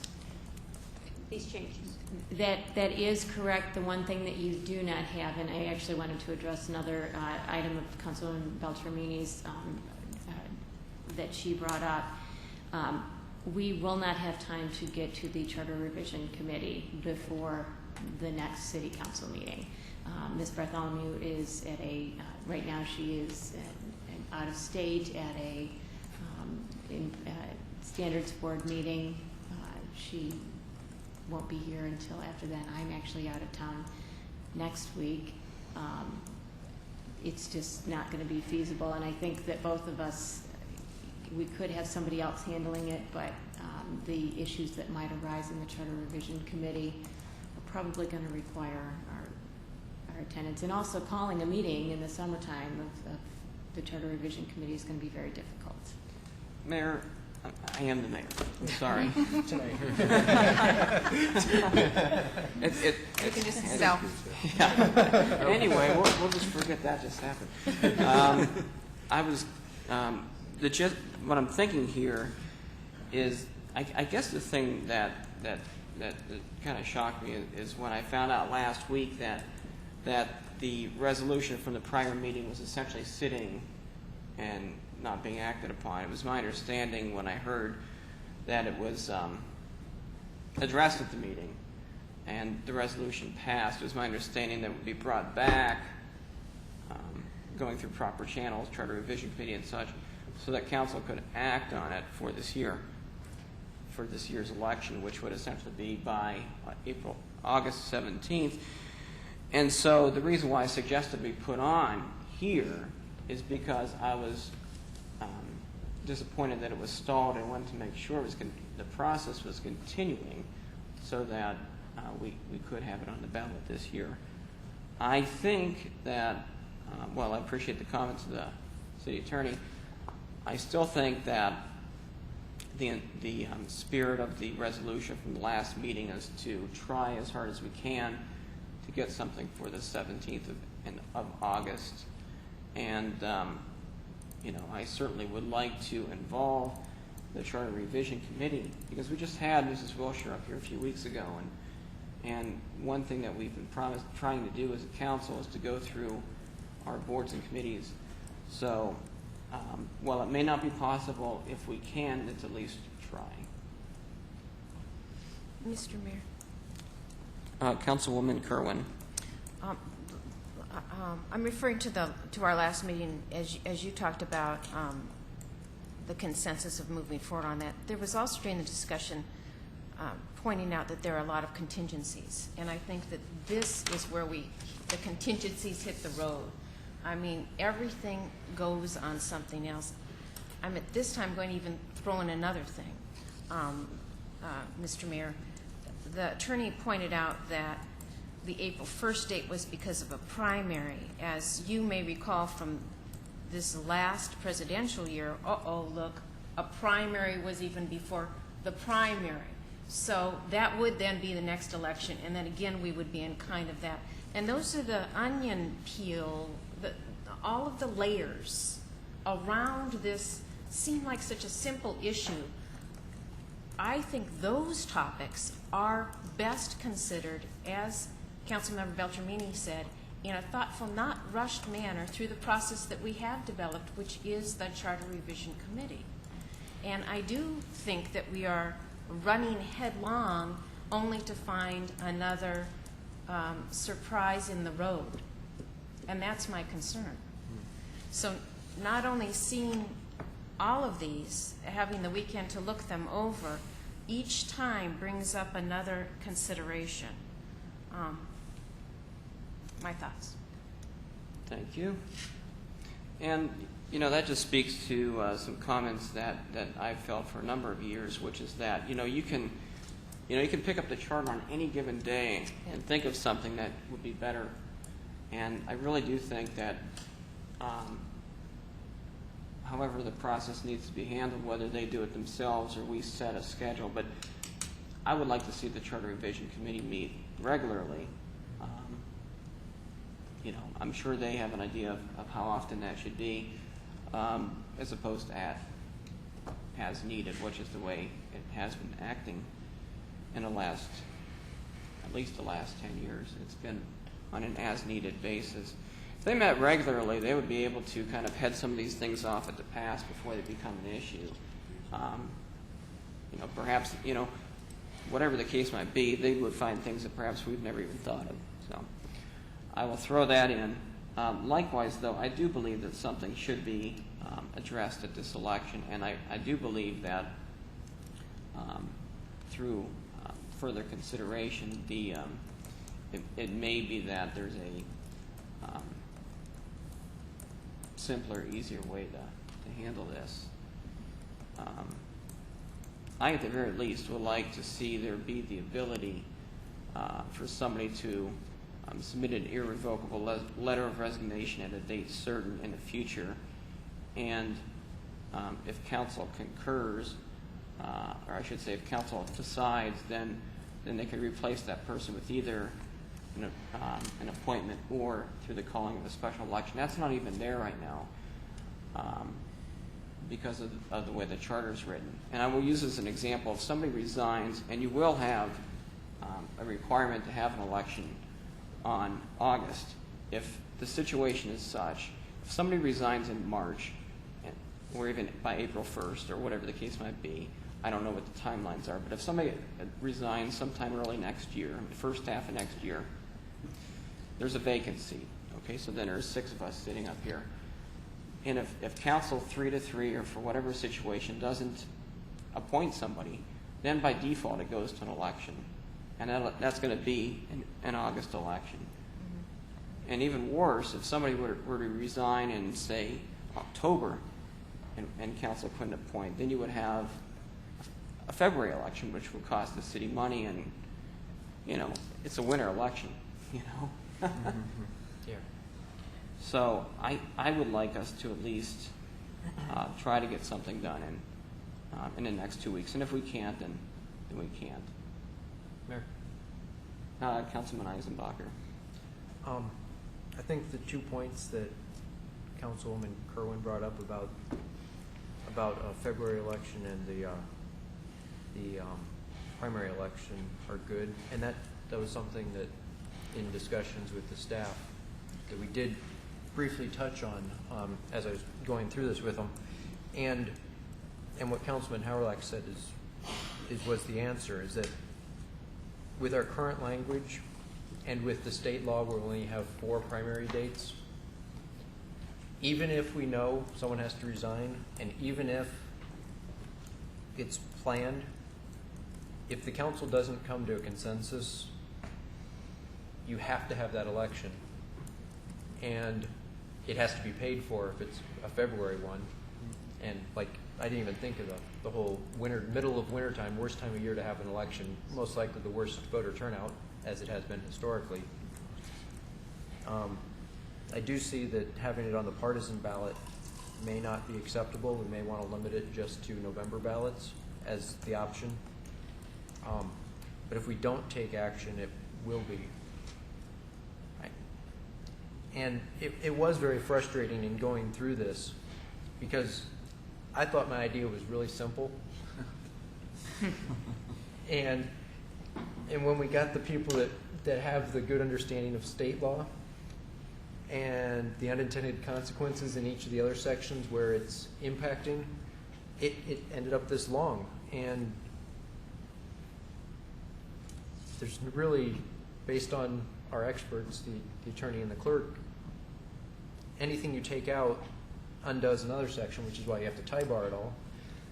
I mean, I think the bigger question is there going to be an election where we're going to have less than 3 questions on the ballot, so it's not overburdensome to the voters, because no matter what, you're ending up with at least 8, 9, 10, 11 questions to get it all on there. And the realistic next opportunity is 2 years from now. Well, I don't know that it's so much that the opportunity is 2 years from now, but you could do something in August, but because of timelines, you really couldn't use it until November of 2011 at the earliest. So it's not so much as when can you do it, but when does it become useful?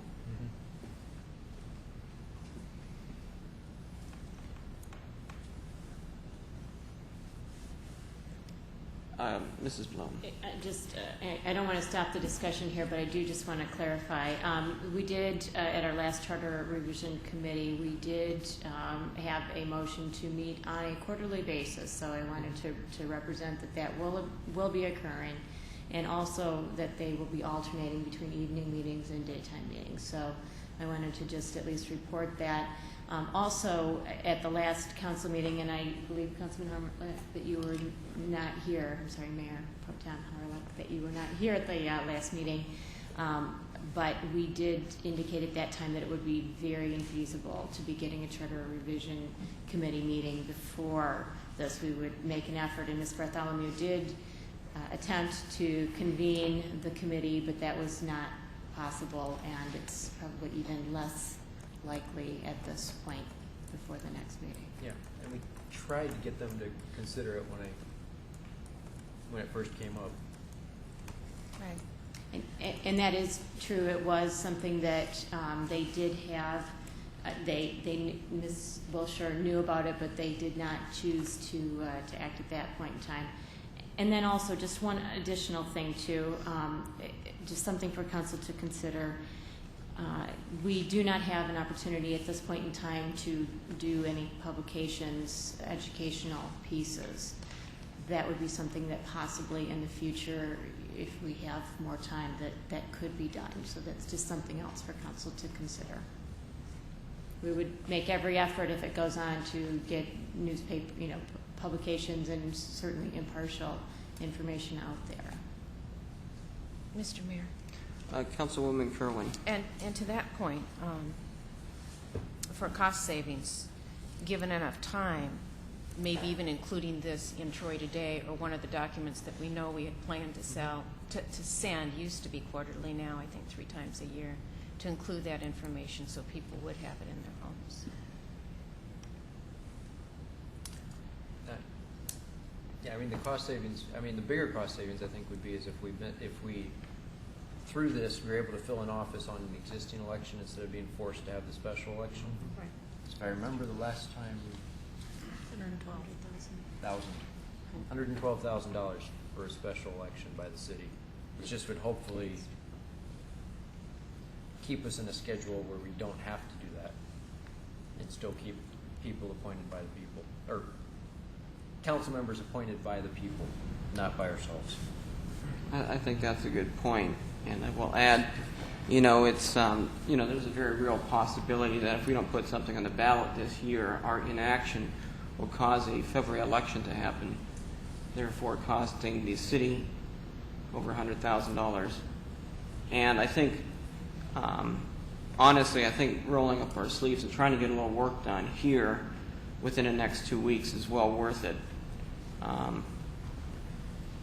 But that's just my opinion. Mr. Zerlag. Thank you. Is it possible to find the absolute drop-dead date to get this language going and then perhaps call a special date? I would defer to the... August 17th is past the absolute drop-dead date, but we can push it to the August 17th. That's it then? Yeah, that's really it for council, because council has to approve any ballot questions, and that's a regular meeting date. We could maybe move it to the 19th, but again, we have to get it to the state, and they have to buy off on it, and then we have to start getting the ballots printed. We have absentee ballots that need to go out ahead of time. We need to program those absentee ballots. We need to do the testing, all of that. Mr. Mayor. Yes, Councilwoman Beltramini. I still have, you heard all that. I'm not going to repeat it. I believe that we need to reiterate our resolution of 2 weeks ago. That was to send this to the charter revision, and perhaps add that supreme efforts be made to convene that committee in the next 9 days with the best staff available. I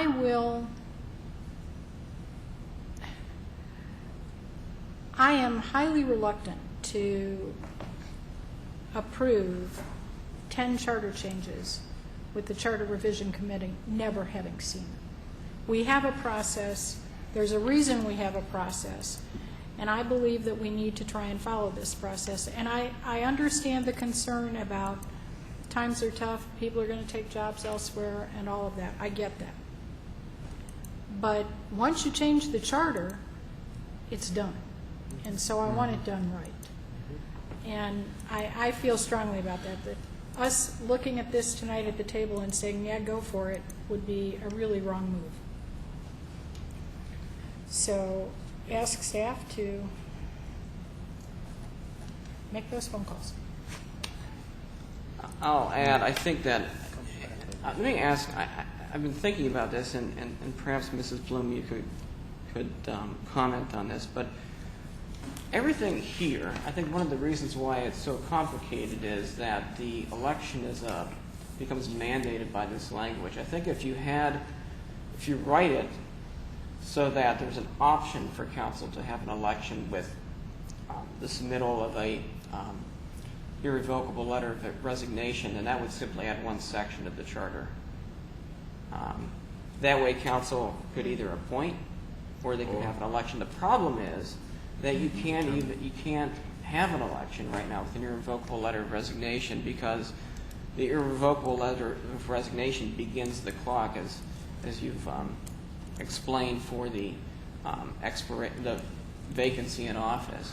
But if there's some mechanism that allows council to call an election, then it would be in the charter, and it would be a right of council, not necessarily a mandate by the charter. At the very least, give council the right to have that, and I think you could do that with one section.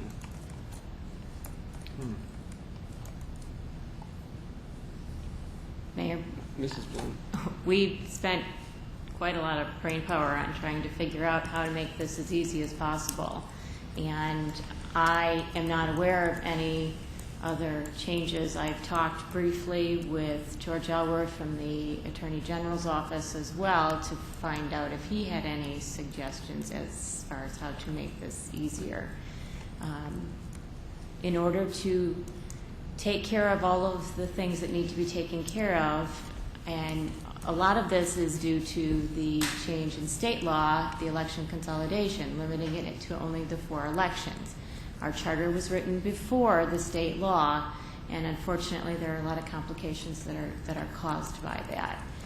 So again, it is possible to eliminate C and not just have the one election, and then you may have a vacancy for a longer period of time. But I don't know how else it can be done. We're certainly happy to take any suggestions, but we were not able to, and no one else so far has been able to help us out with this. I have a question. Councilwoman Beltramini? I have a question for the attorney, and I remember when we realigned our terms, and there was the 2-year term. Correct. And the 2-year term was there because we had to advertise for all seats. Correct. And we knew that that would be a 2-year seat. Correct. Other cities' charters sometimes are written that the 4th vote getter, if you will serve a shortened term, because that's how they do their rotation. Would such a mechanism in our charter make any of this any easier? And is that an option we could look at? We're happy to look at anything, but we do not have that. We have each of the terms elected, so that we did have to create that 2-year term expressly for that election, and that was only to implement the election consolidation. So it's kind of a one-time situation. But it would still be elected. If we had had that provision in the charter 2 years ago, then the 4th vote getter would have had the 2-year term, which I think would have been me. I'm afraid that if you change the charter to something where the next vote getter would automatically assume the office, that's going to impact probably at least 3 sections as well. Well, I guess I would say to you, I think we'd all live with whatever was most streamlined in this. Right. Councilman Fleming. Yeah, Mr. Mayor, I appreciate what we're trying to do tonight, but it's obvious that we're spinning our wheels. And while I understand the intent, I think Councilwoman Beltramini's suggestion that we send this back to staff and to the Charter Revision Committee and bring back the best, absolute best language they can for the 17th is our option. Because understand correctly, tonight we're going to need 5 votes to affect this change anyway, and I don't see it happening tonight with the concern that we're having. And so I would recommend that this be delayed until the meeting of the 17th, and give the Charter Revision and staff, the Charter Revision Committee and staff an opportunity to look at it and bring back the best language ahead. And hopefully they'll look at the tapes of this meeting and all the input that we've had to try to streamline it as much as possible. And it's still not going to be an easy task, but I understand that it's a necessary one. Mm-hmm. And I think we do need to do it with a sense of urgency. Otherwise, we miss the opportunity this year for all.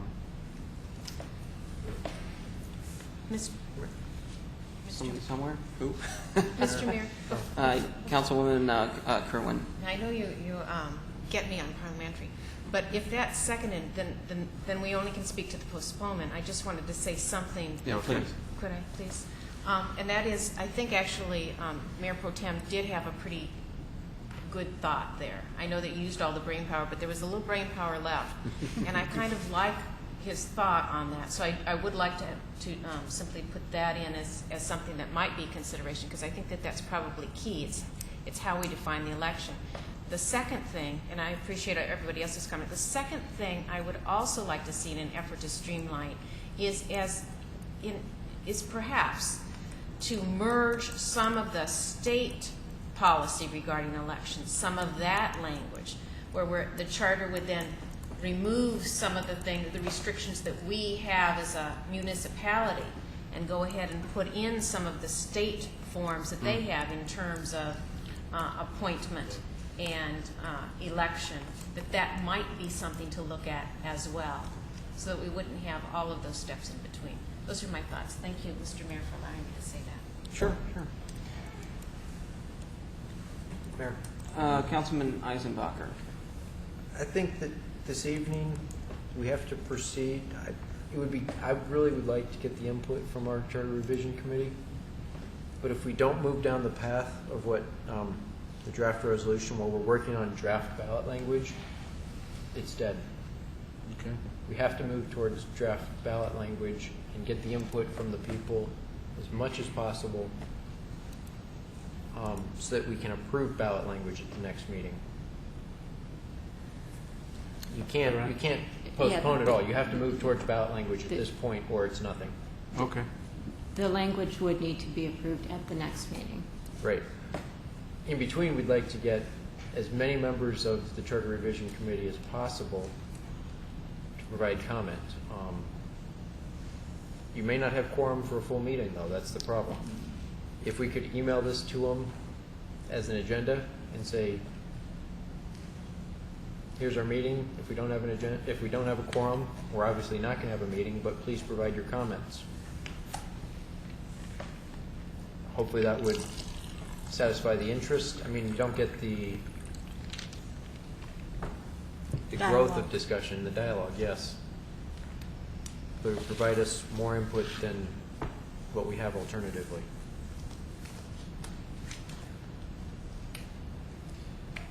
Mayor. Councilwoman Broomfield. I would support what Councilman Eisenbacher talked about in terms of management coming back with some ballot language and doing your best as well to bring in the Charter Revision Committee and their comments and see what we have on the 17th. But coming back for something to vote on.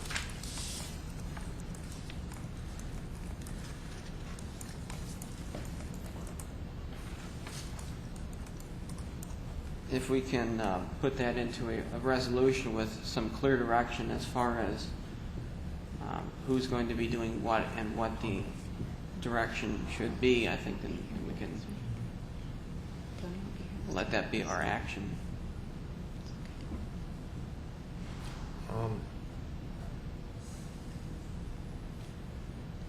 But if they are able to meet, then they need to know what they're meeting for and what it is that we are tasking them to do. And option B, which is if they can't meet, then what do we task staff to do in that case?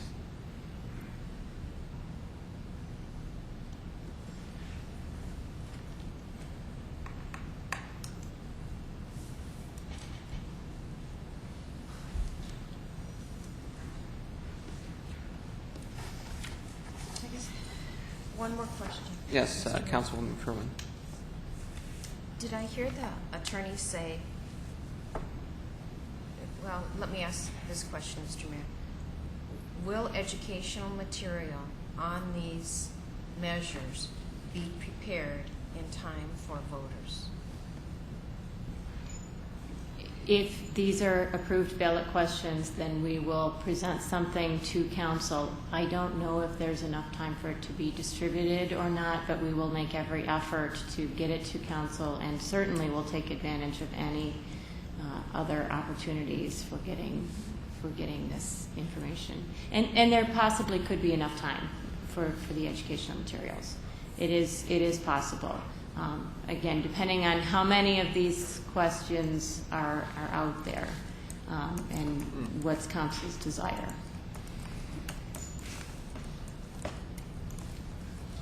And just to follow up, I mean, we will certainly forward this information to the Charter Revision Committee. We will do our best to get them together. I'm sure Ms. Bellotta can tomorrow email this to all of them and ask them for a date that they can meet. It's more important to have Ms. Bartholomew there than to have me there for this, because she has the practical knowledge of what happens in the election process. So it will probably be next week that meeting occurs, if, again, we can get quorum. Councilman Eisenbacher? Trying to take all the interests into account. Here's a draft. Resolved that the Troy City Council hereby refers the attached charter amendments listed in the memo dated July 31st to the Charter Revision Committee for input and to City Administration to prepare a draft ballot language to return to City Council for authorization to place on the November 3rd, 2009 ballot. Support. That works. The motion was made by Councilman Eisenbacher and supported by Councilman Fleming. And my question for staff would be, does that give you clear direction what to do? Could you insert the date of the meeting that you would like the language presented? Oh, yes. The 17th. So next meeting. I will check at the back of our agenda for August 17th. August 17th, yeah. August 17th, 2009 meeting. So after the word authorization. And when you're done there, could you just read that back so we can all absorb that again? Yes. Thank you. Okay. Resolved that Troy City Council hereby refers the attached charter amendments listed in the memo dated July 31st to the Charter Revision Committee for input and to City Administration to prepare draft ballot language to be returned to City Council for authorization on the August 17th, 2009 Council agenda to place the ballot item on the ballot items on the November 3rd, 2009 ballot.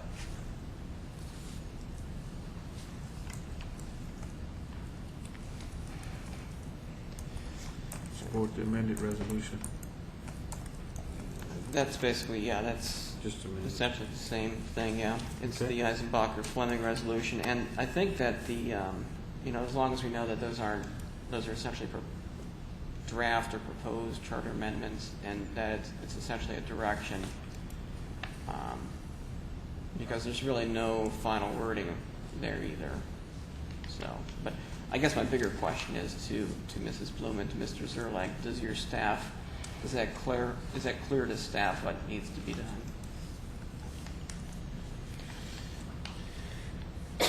I certainly have your direction. I'm not sure that we will be able to reduce the amount, but certainly, we will take into consideration your comments, and certainly if you have additional thoughts, we certainly would entertain them as well.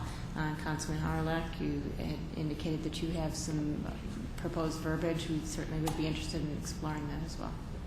Mr. Zerlag? Thank you. I had also met with Lori and Tony Bartholomew, and in this arena, I am definitely the weakest link, if you will, and tried to look at it from a simplistic approach and echoing what was articulated at the table here. The objective or the interest is to have a vacancy filled by the populace at the next election with no cost to the residents, because it is the next election, as opposed to having the vacancy filled by the majority of the city council. And we'll try to find language to accommodate that. But again, in meeting with Lori and Tony, that was our objective as well. So it's a tough one. I appreciate that. Yeah, I just wanted to make sure, because I know sometimes we send you guys mud, and I wanted to make sure that it was clear. Sure. Okay, I appreciate it. And I will certainly submit something to the city attorney and the city clerk, too. I might not be onto anything, but if I am, I at least want to provide that. Councilwoman Beltramini said. Were there any additional comments at this time? We will have this vote, and before we do, though, I guess the thing is to take this vote. So I guess I'll call the roll. Councilmember Fleming? Yes. Mayor Pro Tem Howard? Yes. Councilmember Kerwin? No. Beltramini? Yes. Broomfield? Yes. And Eisenbacher? Yes. Okay, motion passes. My question is, what do we want to do with that E5 item? Should we postpone that for 2 weeks, or do you want to take it up now, or what's council's pleasure? Because the reference, Councilman Eisenbacher? because the reference section will change depending on the outcome of this other item, I think if there's no changes to it, we should sit on it until we solve this other item, and then it's already approved, correct? Mrs. Bloom? Yes, Mayor. There will be no additional delay as long as you decide what to do on the 17th, and it is possible that we may have something different to suggest at that point in time. Okay. Do we need a motion to postpone it then, or just no action, we'll come back? Because I will defer to Ms. Bellata. I would suggest that you postpone it. It will appear under postponed items still on the agenda, so Can we postpone it to immediately after this item, or you can't do that. that way we decide the item that will make it occur. How do we term our big packet of changes? Will this come back as a regular business item that all the other amendments? It would come back as a postponed item, assuming that you move to postpone it. It would be one of the postponed items. If you wish to have it postponed to the regular business agenda, I believe your motion could do that, but it may require a waiver of the rules. It requires a 2/3 vote when there's a special order on it like that.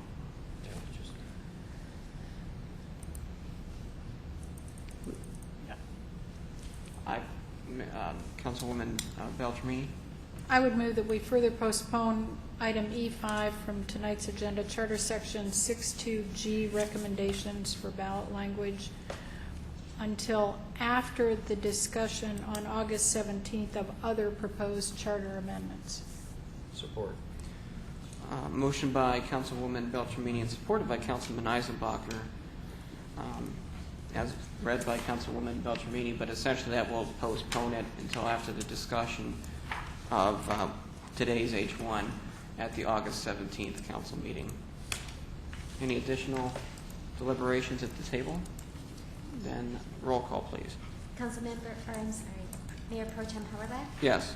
Councilmember Kerwin. Yes. Councilmember Beltramini. Yes. Broomfield. Yes. Eisenbacher. Yes. And Fleming. Yes. Motion passes. Let's see here. Now we come to council comments. Mr. Mayor, Councilwoman Kerwin. might we take a brief? Need a recess? Okay, we shall, we're going to call a brief recess here for 5 minutes then. Okay.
Okay, we're back.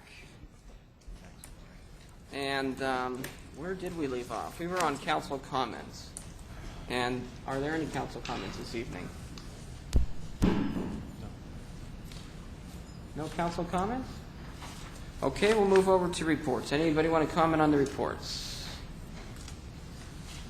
All right, now I believe we have scheduled a study item. Are we going to address that? Because I know the mayor requested that we not address it. And it's what? It's council's will. I'm just the president of council this evening. Mayor, Councilwoman Broomfield. I would request that we do postpone this, since she asked. The other would like to postpone it, but it was such a time-sensitive item. But certainly we can postpone this. I'm fine with that. Me too. Right. So we'll just take no action then, and it'll be at the next meeting. Very good. Your Honor. Mr. Zerlike, sure. And pardon me, please, but perhaps because of the anticipated time frame on one of our topics next meeting, we could delay this to the subsequent meeting after August 18th. Yes. 31st. And I would say you're certainly welcome to put it on. If we can't get to it, then we'll just go to the next one. But if it's, That's a better idea. We have closed session items, and that'll be, actually, I guess we're on L1, which is closed session. Somebody want to move the resolution? Mr. Mayor?